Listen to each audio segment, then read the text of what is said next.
Hello dear students, welcome once again to మన that's it YouTube channel. నేను మీ కాసు sir.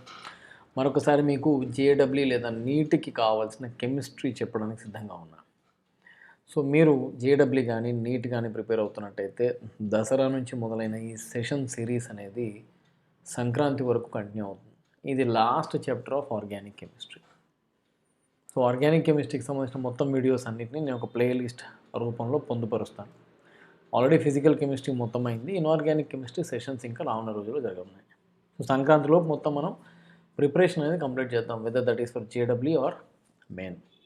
ఇందులో భాగంగా నేనేం చేస్తున్నా, కాన్సెప్ట్స్ చెప్పి పూర్తి స్థాయిలో చాలా సులభతరంగా మీకు అర్థమయ్యే విధంగా కాన్సెప్ట్స్ చెప్పి ఆ తర్వాత దానికి సంబంధించిన కొన్ని క్వశ్చన్స్ అటెండ్ చేస్తున్నాం మనం. ఓకే, సో ఈరోజు చాలామంది ఇగ్నోర్ చేసే మోస్ట్ ఇంపార్టెంట్ చాప్టర్ అయిన ప్రాక్టికల్ ఆర్గానిక్ కెమిస్ట్రీని డిస్కస్ చేసేద్దాం. ఓకేనా?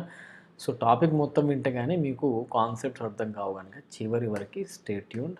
రైట్, ముందు ప్యూరిఫికేషన్ ఆఫ్ ఆర్గానిక్ కాంపౌండ్స్ గురించి చదువుకుందాం. దీనిలో మనకి ఎక్కువ శాతం ప్రశ్నలు సింపుల్ డిస్టిలేషన్, ఫ్రాక్షనల్ డిస్టిలేషన్ లేదా క్రోమటోగ్రఫీ నుంచి వస్తున్నాయి. ఇప్పుడు సింపుల్ డిస్టిలేషన్ దానిలో ప్రిన్సిపల్ ఏంటి? ఇక్కడ మనం ఏం చేసాం, ఇక్కడ ఇటుక లిక్విడ్ మిక్చర్, అవునా కదా? ఇక్కడ మన దగ్గర ఏముందన్నా, liquid mixture of two volatile liquids.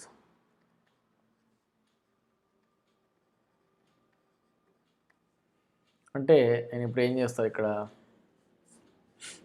Ethyl alcohol, water, అదేవిధంగా బెంజీన్ ప్లస్ టోలిన్ తీసుకోవచ్చు, లేదా మీరు మర్కరీ ప్లస్ గోల్డ్ కూడా తీసుకోవచ్చు. సార్ ఇది ఎట్లా పాసిబుల్ అవుతుంది అంటే, anything that is a composition leading to the homogeneous mixture is called as a solution. ఇది కూడా సొల్యూషన్. ఇక్కడ బాయిలింగ్ పాయింట్ విషయానికి వస్తే మర్కరీకి బాయిలింగ్ పాయింట్ అనేది గోల్డ్ కంటే తక్కువ, అంతేనా? సో ఇక్కడ మనం తీసుకున్న ఏ రెండు సొల్యూషన్ అయినా సరే వాటి బాయిలింగ్ పాయింట్స్లో వేరియేషన్ ఉంది. ఇప్పుడు మనం వాటర్ అండ్ ఇథైల్ ఆల్కహాల్ తీసుకున్నట్టయితే మనకు తెలిసిందే boiling point of water is higher. So ఇప్పుడు ఈ మిక్చర్ తీసుకొని దీన్ని మనం వేడి చేస్తున్నాం. వేడి చేస్తున్నప్పుడు ముందు దేని బాయిలింగ్ పాయింట్ అయితే తక్కువ ఉంటుందో అది రీచ్ అవుతాము, అవునా కదండి? ఇక్కడ ఈ కేసులో ఏమైంది, ఇథైల్ ఆల్కహాల్ బాయిలింగ్ పాయింట్ అనేది తక్కువగా ఉంది. So ethyl alcohol boiling point తక్కువ ఉంది కనుక ఆ టెంపరేచర్ దగ్గర మనం కాన్స్టెంట్గా హీట్ చేసినట్టయితే ఈ ఇథైల్ ఆల్కహాల్ అనేది ఈ అవునా డిస్టిల్లెంట్ నుంచి ఇక్కడికి కండెన్సేషన్ ట్యూబ్లోకి పోయింది. ఏంటిది? Ethyl alcohol. ఆ తర్వాత మనం ఏం చేస్తున్నాం, ఇందులోకి పంపి వాటర్ ఇన్లెట్ని దాని చుట్టూ స్పైరల్ చేసుకుంటూ టెంపరేచర్ని కంట్రోల్ చేస్తూ ఇక్కడ పోయిన వేపర్స్ ఆఫ్ ఇథైల్ ఆల్కహాల్ని ఇందులో కండెన్స్ చేసుకుంటున్నాం. సో ఈ విధంగా ఇథైల్ ఆల్కహాల్ అనేది వాటర్ నుంచి సపరేట్ అయింది. అంటే ఇక్కడ ఏంది, ఇక్కడ principle boiling point difference high ఉంటే సింపుల్ డిస్టిలేషన్ వాడండి. సో లో బాయిలింగ్ పాయింట్ ఉన్నది evaporated first and it is condensed. అదేవిధంగా ఫ్రాక్షనల్ డిస్టిలేషన్ విషయానికి వస్తే ఇది దీని ఎక్స్టెండెడ్ వర్షన్. అంటే బెటర్ ప్యూరిఫికేషన్ చేయాలి అనుకుంటే, ఎందుకంటే కొన్ని లిక్విడ్ మిక్చర్స్లో liquid mixture with very low difference in boiling points ఉంటాయి. ఫర్ ఎగ్జాంపుల్ క్రూడ్ ఆయిల్ ఉంది. ఈ క్రూడ్ ఆయిల్లో ఉన్న అన్ని హైడ్రోకార్బన్స్ కూడా బాయిలింగ్ పాయింట్స్ అనేవి చాలా దగ్గరగా ఉంటాయి. సో బాయిలింగ్ పాయింట్ దగ్గర ఉన్నప్పుడు ఏమవుతుంది, మనం వీటిని వేడి చేసినప్పుడు ఫస్ట్ లిక్విడ్ని ఎవాపరేట్ చేసే ప్రయత్నంలో సెకండ్ లిక్విడ్ కూడా ఎవాపరేట్ అయ్యే ఛాన్సెస్ ఉన్నాయి. అది కాకుండా ఇక్కడ వెరీ థిన్ ప్లేట్స్ అరేంజ్మెంట్ అవుతాయి. అంటే ఒకటి కంప్లీట్గా ఎవాపరేట్ అయితే కానీ రెండో దానికి పర్మిషన్ రాదు. ఇక్కడ వెరీ థిన్ ప్లేట్స్ పెట్టి ఎవాపరేషన్ని మనం రెగ్యులేట్ లేదా కంట్రోల్ చేస్తాం. ఎందుకంటే బాయిలింగ్ పాయింట్ మధ్య వ్యత్యాసం అనేది ఇక్కడ చాలా తక్కువ ఉండడం వల్ల ఒకేసారి మోర్ దెన్ వన్ లిక్విడ్ మళ్ళీ ఎవాపరేట్ అయిందంటే ఇటువైపు కూడా అంటే మన కండెన్సేషన్ సొల్యూషన్లో కూడా మనకి లిక్విడ్ మిక్చర్ వచ్చే ఛాన్సెస్ ఉన్నాయి కదా. అందుకే ఒకటి పూర్తిగా ఎవాపరేట్ కాగానే రెండోది పైకి లేస్తుంది. అది ఎట్లా పాసిబుల్ అవుతుంది సార్ అంటే, ఈ ఫస్ట్ మాలిక్యూల్కి సెకండ్ మాలిక్యూల్ దగ్గరికి వచ్చినప్పుడు ఈ ఫస్ట్ మాలిక్యూల్ అనేది సెకండ్ మాలిక్యూల్ కైనెటిక్ ఎనర్జీని కూడా అబ్జార్బ్ చేసుకొని ఇంకొంచెం ముందుకు పోతుంది. అర్థమైందా? Molecule 1, molecule 2. ఈ మాలిక్యూల్ 1 అనేది సెకండ్ మాలిక్యూల్కి సంబంధించిన టెంపరేచర్ని లేదా హీట్ని గ్రాప్ చేసుకొని దాని కైనెటిక్ ఎనర్జీని పెంచుకొని ముందుకు పోతుంది. ఈ విధంగా very thin plates or separation జరుగుతుంది, ఫ్రాక్షనల్గా సపరేషన్ జరిగింది కనుక దాన్ని ఫ్రాక్షనల్ డిస్టిలేషన్ అంటాం. కీ ప్రిన్సిపల్ ఏంటి? ఇక్కడ బాయిలింగ్ పాయింట్ డిఫరెన్స్ లార్జ్ ఉన్నట్టయితే సింపుల్ డిస్టిలేషన్ వాడుకోండి. బాయిలింగ్ పాయింట్ డిఫరెన్స్ అనేది వెరీ లో ఉన్నట్టయితే ఈ మెథడ్ వాడతాం, ఫ్రాక్షనల్ డిస్టిలేషన్ వాడతాం. ప్రిన్సిపల్స్ మీద ఫోకస్ పెట్టండి. ఇప్పుడు ఏం జరిగిందో చూడండి. కాలమ్ క్రోమటోగ్రఫీలో ఇప్పుడు మన దగ్గర కొన్ని సొల్యూషన్స్, కొన్ని సాల్వెంట్స్, కొన్ని సొల్యూట్స్ ఇట్లాంటి మిక్చర్ ఉంది మన దగ్గర. మిక్చర్ ఆఫ్ 3 సబ్స్టెన్సెస్ ఉన్నాయనుకుందాం. దీన్ని మనం ఏం చేస్తామంటే ఒక గ్లాస్ ట్యూబ్లో ఒక అడ్జార్బెంట్ తీసుకొని, అంటే దానికి అడ్జార్బ్ చేసుకునే గుణం ఉంటుంది. ఇప్పుడు సిలికా జెల్ లేదా అల్యూమినా జెల్, ఇవి రెండు కూడా పోలార్ కదా. సిలికా ఫార్ములా తెలీదా మీకు? అల్యూమినా ఫార్ములా తెలుసుగా మీకు. So silica gel, alumina gel తీసుకున్నట్టయితే, ఎందుకంటే వాటికి పోలార్ గుణం ఉంది కనుక ఈ మిక్చర్లో ఏదైతే ఇప్పుడు మన దగ్గర సపోజ్ పోలార్ సబ్స్టెన్స్ లేదా నాన్ పోలార్ ఇంప్యూరిటీ ఉండొచ్చు, ఆర్ వైస్ వర్సా. ఓకేనా? సో ఈ మిక్చర్కి సాల్వెంట్ని కలిపాం, అవునా? మిక్చర్కి సాల్వెంట్ని కలిపి ఆ మిక్చర్ని ఈ సొల్యూషన్ త్రూ లెట్ గో చేస్తున్నాం, అంటే పంపిస్తున్నాం, అవునా? పంపించినప్పుడు చూడండి ఇక్కడ 3 సబ్స్టెన్సెస్ ఉన్నాయి, ఏబిసి అని. ఈ 3 డిఫరెంట్ ఫేజెస్లో సపరేట్ అవుతున్నాయి. ఇక్కడ సికి సంబంధించి సి అనేది తొందరగా ఎల్యూట్ అవుతుంది కదా. సి ఈజ్ ఎల్యూటెడ్ ఫాస్ట్, తొందరగా బయటకు వస్తుంది. ఎందుకంటే C has got less adsorbance in SiO2. దాని అర్థం సి అనేది నాన్ పోలార్, దీనికి పడతలేదు. ఎందుకు? SiO2 అనేది పోలార్ కదా. సో ఏదైతే ఎక్కువ పోలార్ ఉందో అది ఆ పైన ఆగిపోయింది, ఏదైతే తక్కువ పోలార్ ఉందో అది బయటకు వచ్చేసింది. సో ప్యూర్లీ ఇది పోలారిటీ బేసిస్ మీద, అంటే డైపోల్ బేసిస్ మీద చేస్తాం. ఇక్కడ ఇది దానికి సంబంధించిన క్రోమటోగ్రఫీకి సంబంధించిన టాపిక్ గుర్తుపెట్టుకోండి. కండెన్సేషన్లో మనం ఏం చేసాం? Difference in what? Boiling points. క్రోమటోగ్రఫీలో ఏం చేసాం? Difference in adsorbance towards SiO2 which is a polar adsorbent. దేనికి పోలారిటీ ఎక్కువ అది రిటైన్ అవుతుంది, దేనికి పోలారిటీ తక్కువ అది ఎల్యూట్ అవుతుంది. ఈ విధంగా పోలారిటీ ఎక్కువ ఉన్నదాన్ని తక్కువ ఉన్న దాంతో సపరేట్ చేయొచ్చు. ఆ తర్వాత క్వాలిటేటివ్ అనాలిసిస్ అంటే ఏమేమి ఎలిమెంట్స్ ఉన్నాయో తెలుసుకుందాం. ఇప్పుడు ఆర్గానిక్ కాంపౌండ్లో మన అందరికీ తెలిసిందే కార్బన్ కామనే, కానీ ఉందో లేదో తెలుసుకోవడానికి ఏం చేయాలి? దాన్ని కాపర్ ఆక్సైడ్లో హీట్ చేస్తే CO2 వస్తుంది. CO2ని మనం లైమ్ వాటర్ నుంచి పంపించినట్టయితే వైట్ పీపీటీ ఫామ్ అవుతుంది కదా. అదేవిధంగా కాంపౌండ్లో మనకి హైడ్రోజన్ ఉన్నట్టయితే H2O వస్తుంది.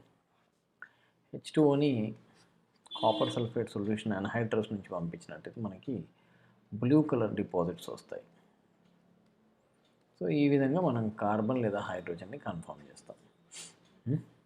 తర్వాత లెసైన్ టెస్ట్ అనేది detection of extra elements. Extra అంటే నైట్రోజన్, కార్బన్ తెలిసిపోయింది మనకి, నైట్రోజన్ కానీ డిటెక్షన్ ఆఫ్ వాట్?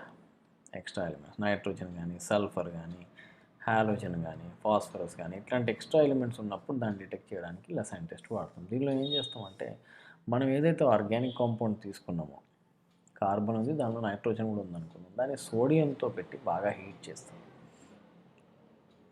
ఓకేనా, వాటర్లో వేసి హీట్ చేస్తే మనకు సొల్యూషన్ ఫామ్ అయింది. ఒకవేళ మన కాంపౌండ్లో నైట్రోజన్ ఉన్నట్టయితే that gives you what, sodium cyanide. ఇప్పుడు ఈ సోడియం సైనైడ్ అనేది ఇప్పుడు మనకేం జరిగింది, ఫెర్రస్ సల్ఫేట్ సొల్యూషన్ వేస్తాం. It gives you ferrous cyanide. So ferrous cyanide and sodium cyanide కలిస్తే మనకు వచ్చేది ఇది సోడియం ఫెరో సైనైడ్. దీనికి న్యూట్రల్ FeCl3 వేసినప్పుడు మనకి Fe3 అవుట్ సైడ్ 2 ఇన్సైడ్, అంటే ఫెర్రీ ఫెరో సైనైడ్ లూషన్ బ్లూ కలర్ ఉన్న సబ్స్టెన్స్ వస్తే నైట్రోజన్ ఉందని కన్ఫర్మ్ చేస్తాం. Okay, so this is the detection test for nitrogen. అదేవిధంగా నైట్రోజన్ అండ్ సల్ఫర్ రెండు ఉన్నట్టయితే మన కార్బన్తో అవి రెండు కలిసి సోడియం థయోసైనేట్ ఇస్తాయి.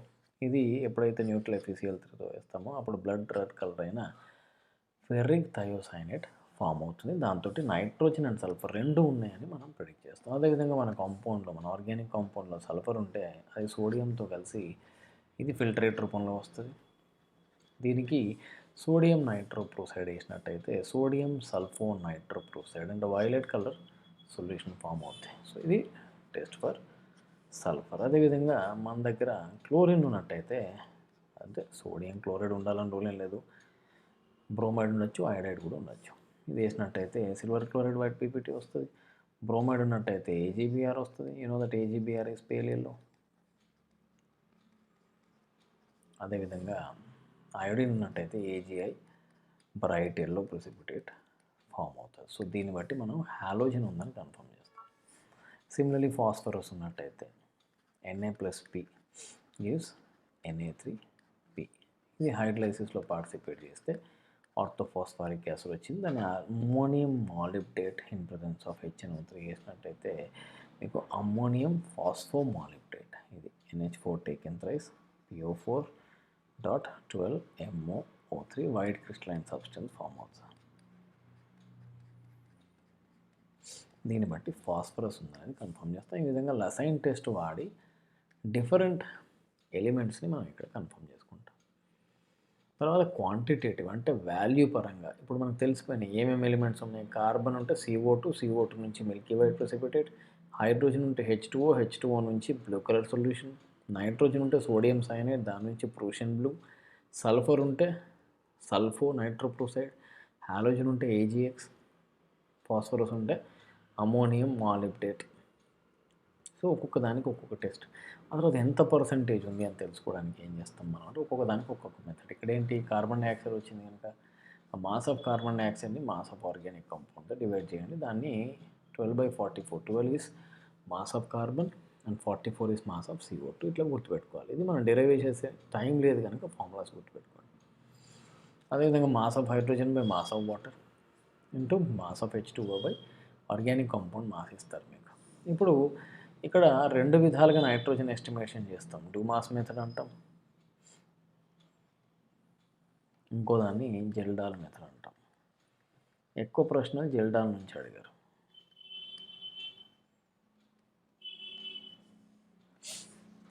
డూమాస్ మెథడ్లో 28 ఈజ్ మాస్ ఆఫ్, ఇక్కడ ఎప్పుడు కానీ గుర్తుపెట్టుకోండి, న్యూమరేటర్ అనేది మీకు ఏ ఎలిమెంట్ని అయితే డిటెక్ట్ చేస్తున్నామో దాని మోలార్ మాస్ అయి ఉంటుంది.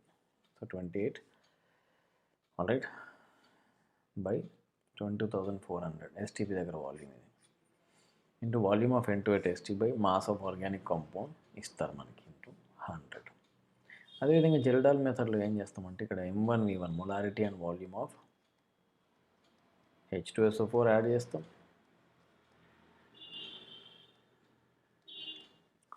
అదేవిధంగా M2V2 is molarity and volume of NaOH.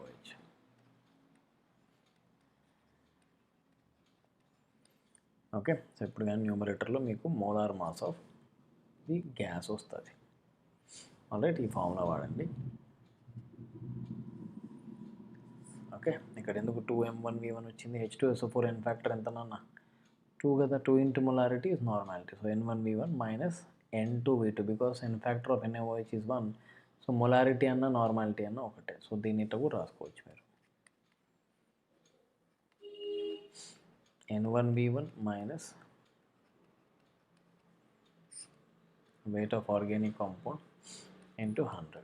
నేను 28 రావడం కోసం 2ని బయట రాసిన అంతే, అంత మించిన వేరే పర్పస్ ఏం లేదు. అదేవిధంగా పర్సంటేజ్ ఆఫ్ సల్ఫర్ ప్రిడిక్ట్ చేయాలంటే మాస్ ఆఫ్ బేరియం సల్ఫేట్ కావాలి. మాస్ ఆఫ్ ఆర్గానిక్ కాంపౌండ్ 32, ఇది molar mass of barium sulphate. Similarly percentage of halogen అది ఏదైనా కావచ్చు. మాస్ ఆఫ్ హాలోజన్ అంటే ఇప్పుడు క్లోరిన్ అయితే 35.5 రాయాలి. ఇది ఏమవుతుంది 143.5 అవుతుంది. Into mass of silver chloride by mass of organic compound ఇస్తారు, ఇది ఇంటూ 100 చేయండి. ఫాస్ఫరస్ కూడా అంతే, atomic mass of phosphorus by ammonium phosphomolybdate, దాని మాస్ అండ్ మోలార్ మాస్ ఇస్తారు, దాన్ని బట్టి చేయండి. ఓకే, ఫార్ములాస్ గుర్తుపెట్టుకోండి. తర్వాత వచ్చేసి ఫంక్షనల్ గ్రూప్ టెస్టులు చేద్దాం. ఏ ఫంక్షనల్ గ్రూప్కి ఏ టెస్ట్ మీ అందరికి తెలిసిందే. ఆల్కిన్ కానీ ఆల్కైన్ కానీ ఉంటాయి. ఏం చేస్తుంది, బ్రోమిన్ CCl4 లేదా బ్రోమిన్ వాటర్, ఇది బ్రౌన్ రెడ్ కలర్లో ఉంటుంది, ఇది డిసపియర్ అయిపోతుంది. లేదా మీరు బేగర్స్ రియేజెంట్ కూడా వాడచ్చు. KMnO4 OH minus cold and dilute, beggar reagent వాడినా సరే ఈ పర్పుల్ కలర్ అనేది డిసపియర్ అయిపోద్ది. ఇది కూడా టెస్ట్ ఆఫ్ అన్సాచురేషన్ అంటారు. అదేవిధంగా ఆల్కైల్ హ్యాలైడ్ ఉందనుకోండి, దీనికి సింపుల్గా నాన్న సిల్వర్ నైట్రేట్ వేస్తే అయిపోయింది.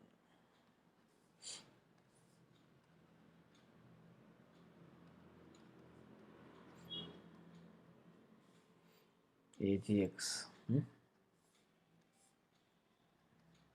AgCl అయితే వైట్, AgBr అయితే పేలెళ్ళు, AgI అయితే ఎల్లో కలర్ ప్రెసిపిటేట్స్ వస్తాయి. సో దీన్ని బట్టి మనం ప్రిడిక్ట్ చేస్తాం. ఇంకా రియాక్షన్ విషయానికి వస్తే కార్బోకేటైన్ ఫామ్ అవుద్ది కనుక ఈ ఆర్డర్ గుర్తుపెట్టుకుంటే మంచిది. ఫంక్షనల్ గ్రూప్ టెస్ట్లు కదా. ఆల్కహాల్కి ఏం చేస్తాం బేటా, క్యాన్ టెస్ట్ అంటే సిగరిక్ అమ్మోనియం నైట్రేట్ అంటారు కదరా.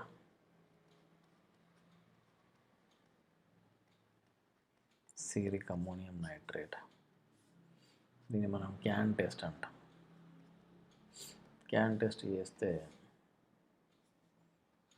2 moles of ammonium nitrate separate అయ్యి మనం సీరియం సంబంధించిన ఒక ఆరెంజ్ కాంప్లెక్స్ అనేది ఫామ్ అవుతుంది.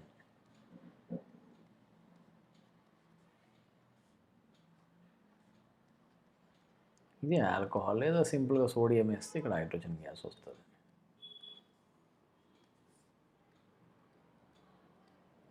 కదా, గుర్తుంచుకోవాలి ఇవన్నీ.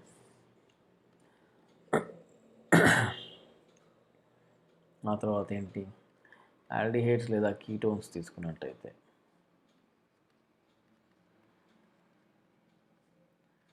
దీనికి ఎప్పుడైతే మీరు 2,4-డైనైట్రోఫినైల్ హైడ్రజన్ వస్తారో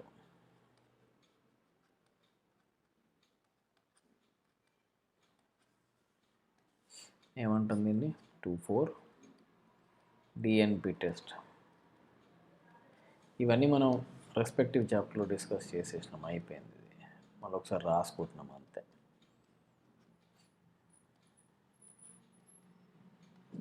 ఇది కూడా ఆరెంజ్ రెడ్ ప్రెసిపిటేట్ ఫామ్ అవుతుంది, 2,4-డైనైట్రోఫినైల్ hydrogen.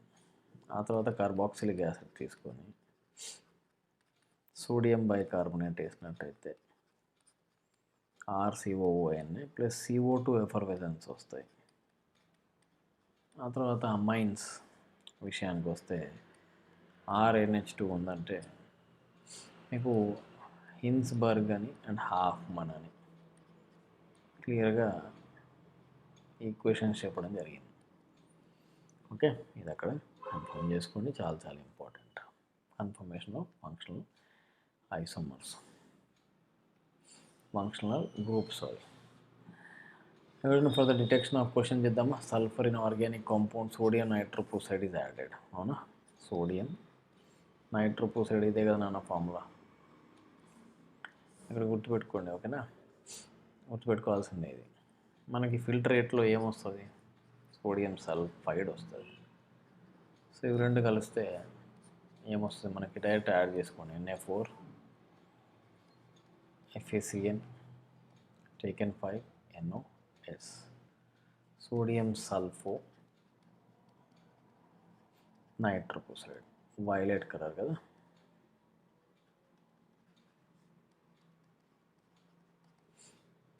Option C right answer కదా. ఇప్పుడు ఇది న్యూమరికల్ క్వశ్చన్ ఉంది, జాగ్రత్త చూడండి. 0.833 mole of carbohydrate empirical formula ఇచ్చారు. Contains 1 gram of hydrogen. Molecular formula ఏంటి అని అడుగుతున్నారు. What is the molecular formula? Let's assume that the molecular formula is CH2O taken N. అంటే దీన్ని మనం ఇంకో విధంగా రాయొచ్చు, CN H2N ON. So you can see 1:2n is the mole ratio, right? That is number of moles of carbohydrate by number of moles of hydrogen is 1/2n. Number of moles అంటే ఏందన్నా weight by molecular weight. అవునా, direct ఇచ్చారుగా. 0.0833 by number of moles of hydrogen. Mass ఇచ్చారు. Mass is nothing but moles because atomic mass of hydrogen is 1/2n. Alright, so from here you can see that 2n is equal to 1/0.0833. So you have to find the value of n from here. చేసి చూసుకోండి calculation part, get your answer. Easy question relatively. Next question చూద్దాం. Is insoluble in sodium hydroxide అంటే ఏంటి? Weak acid as well as hydrochloric acid HCl. అంటే ఇది NaOHలో కరగదు, HClలో కరగదు. మీకు తెలిసిందే ఇది NaOHలో కరుగుతుంది కదా. సో ఇది కాదు, ఇది HClలో కరుగుతుంది కదా బిడ్డ. ఇది కాదు, ఇదైతే బ్రహ్మాండంగా కలుగుతుంది. లోన్ పేర్స్ ఉన్నాయి. therefore right answer for this question is a. So practical organic chemistry నుంచి ఖచ్చితంగా ఒక క్వశ్చన్ అయితే వస్తుంది. అది న్యూమరికల్ క్వశ్చన్ అంటే స్టాయికియోమెట్రీతో లింక్ చేస్తారా లేదా ఫంక్షన్ గ్రూప్లో ఏదో ఒక ఫంక్షన్ గ్రూప్ తోట తెలియదు కానీ, బట్ ఈ చాప్టర్ని నాకు ఎక్స్క్లూసివ్గా డిస్కస్ చేయాలనిపించింది, డిస్కస్ చేశాను మీతోటి. That's it. See you in the next session.